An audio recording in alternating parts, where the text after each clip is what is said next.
Сәлем баршаңызға. Бүгін сіздермен өте бір ерекше рецептпен бөліскім келіп тұр. Көріп тұрғандарыңыздай алдын ала осылай көкөністерді турап, пакетке салып дайындап қоямыз. Бұл сіздің уақытыңызды өте тиімді етеді.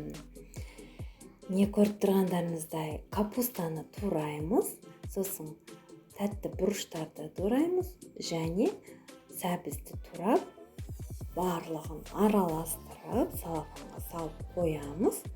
Бұл біздің уақытымызды экономдайды. Тамақ істер кезде морозилькте дайын тұрған, дайын туралып тұрған осы көкөністерді алып, қосып, жылдам арада тамақ істей салуымызға болады. Достар, біздің каналға подписаться кнопкасын басыңыз, мені қоңыраушаны басыңыз. Видеоға лайк қойыңыз, астына комментарий жазыңыздар.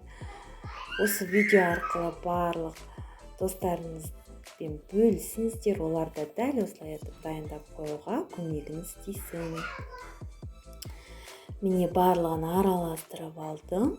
Енді бұны дайын кәдімгі салафанға салып, аузын жауып, морозилькке қойып қоямын.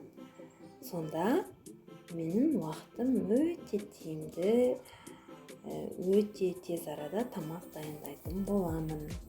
Не көріп тұрғандарыңыздай, дәл осындай мөлшерде салафанға салып алдым.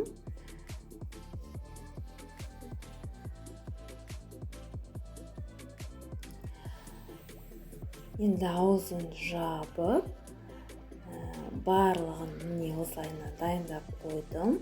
Енді морозилькке салып қатырып қоятын боламын. Қыздар, сіздер де дәл осылай жасап қойыңыздар, сонда уақыттарыңызды экономдайсыздар. Сәттілік сіздерге.